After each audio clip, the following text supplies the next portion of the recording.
So we've just come to the end of week 6, and I would have to say this was definitely the hardest week so far because the nausea kicked in. So we've always known that morning sickness can be quite common in most pregnancies. So we did actually Google it about a week ago to see when you could expect it to kick in, and it did suggest around week 6. So it was something that we were looking out for and probably didn't expect to happen literally on the first day. But the minute I hit week 6, I just felt this bout of sickness. Thankfully, I haven't actually been sick, but the only way I could really describe it, well, actually there's 2 ways. So one would be, could you imagine when you're like so hungry that you're sick to your stomach? So you actually feel sick because of your hunger. I would say that's probably a good way of explaining it, but for me, it's when I've eaten and then I'm still sick to my stomach. So obviously it's still not related to hunger, but that's probably the only way I could describe it. And another way, sometimes I get random bouts throughout the day where I just fixate on food that I don't like or food that just puts me off. So if you saw last week's video, I mentioned that peanut butter was my first aversion. And ever since then, foods like that, I'll just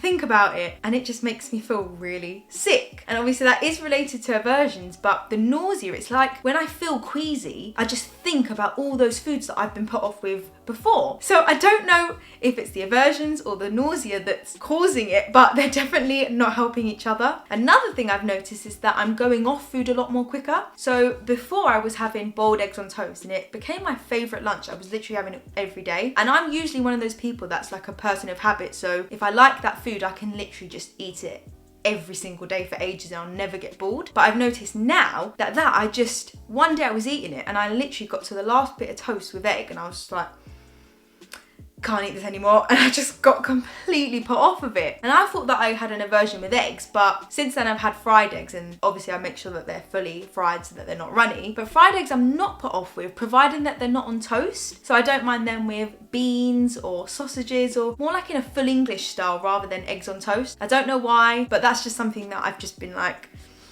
no, don't fancy. And I guess for me, the nausea doesn't hit first thing in the morning. What I have found is that I'll wake up, I'm starving, so I'll have my breakfast, and then after I've eaten, that's when it kind of randomly kicks in and I'll just get moments of just, ugh.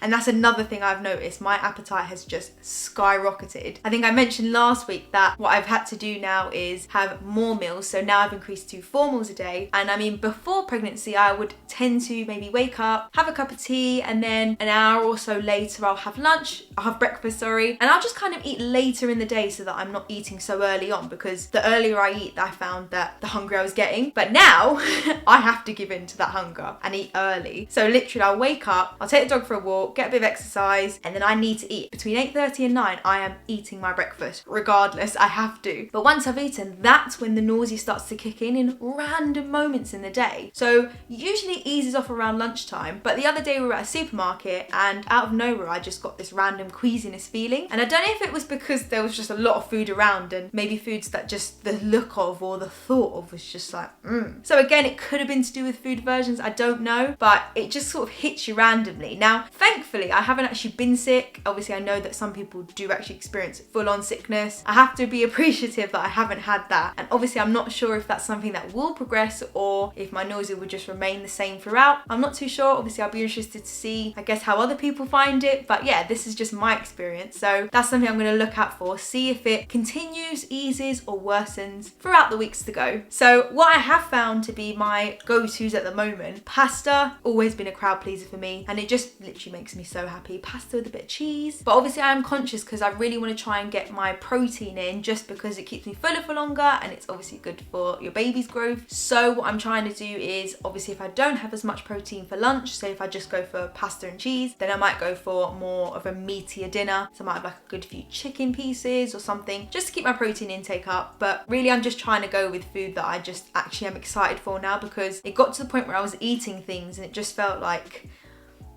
I'd rather not be eating this, but I know I'm hungry, so I'll just eat it. And it just got a little bit annoying that I'd lost my love for food for certain things. So now I'm just trying to follow the foods that I'm really excited for, because obviously everyone wants to enjoy the food they're eating, whether you're pregnant or not. It's just something you want to do. So thankfully there's foods that I haven't been put off and foods that I'm absolutely loving. So I'm just kind of going with those and seeing how that goes. One of my favorite go-to snacks has been crackers. We literally picked up a couple packs of those Jacobs plain crackers the other day and we've just been smothering them with butter, a bit of cheese if we're feeling fancy, and they have just been a crowd pleaser, especially when I feel nauseous. You know, anyone who feels sick, they always just opt for the dry foods, and crackers has just been beautiful. So yeah, I would suggest if you are feeling nauseous, opt for the crackers. They're a good shout. So I would have to say that nausea has been the biggest experience of this week, but physical changes that I've seen. Now, obviously in this early stage of pregnancy, you don't expect to physically show, but some things I have noticed are that my breasts have slightly increased, much to my husband's delight, of course.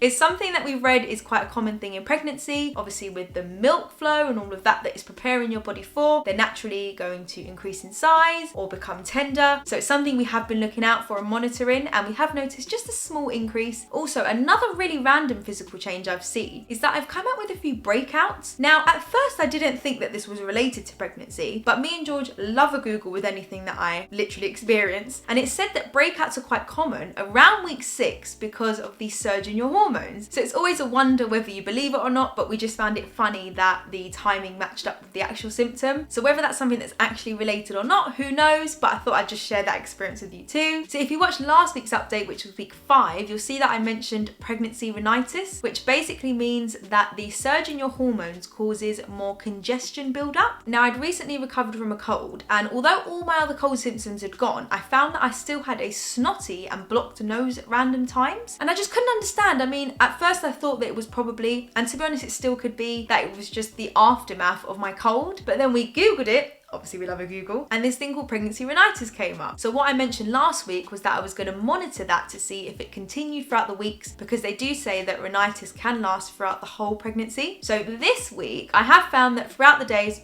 don't actually experience it at all. But in the nights, I might just wake up randomly and notice that I need to blow my nose, or I just can't breathe through one of my nostrils. So I'm still not sure whether it's just random moments where you need to blow your nose, or it is connected to this rhinitis thing. So again, I will continue to monitor that and keep you updated on it. So I would say those are all the changes and symptoms that I've experienced in this week, and I would have to say that's quite a few. I mean, we're literally day by day monitoring any little changes in my body, any things that we experience. So it's really exciting to be on this journey, and obviously happy to share that all with you. On a final update, we had a call from the midwife to schedule our booking appointment. So what happens is basically between week 8 and week 10, they book you for a pre-booking appointment, which lasts around half an hour. They take your bloods and they ask you a few questions, and then you return a few days later. In my case, 2 days, but I'm not sure if that differs for anyone else, but you return a few days later. They have your results, so it's to check your HCG hormone levels, and also they'll go through your medical history, your family history, they'll check your body weight, your health, and I'm pretty sure that they book your NHS 12-week scan there and then as well, so that's really exciting. But we have decided we don't actually want to wait for that scan. We've actually booked a private viability scan, which is an early pregnancy scan that you can do from between 6 and 10 weeks, I think. Don't quote me on that, but it's basically just to check the baby from an early stage, make sure that the pregnancy is going good, rule out any twins or multiple pregnancies. So we have booked that for what we perceive to be 7 weeks plus 5 days. Now, obviously the good thing about the scan is that they'll be able to measure the baby and confirm the dates exactly, because all I've ever been going off is my first day of my last period. So yeah, it'd be good to get an idea of making sure we're exactly at the weeks that we're hoping to be, and just be able to see baby. And I am literally so excited for it. We have been counting down the days since we booked it, so I'm really excited to update you guys with how that all goes and hopefully show you a little scan picture. And yeah, that brings me to the end of week 6. I look forward to sharing many more updates and everything that I experienced in week 7,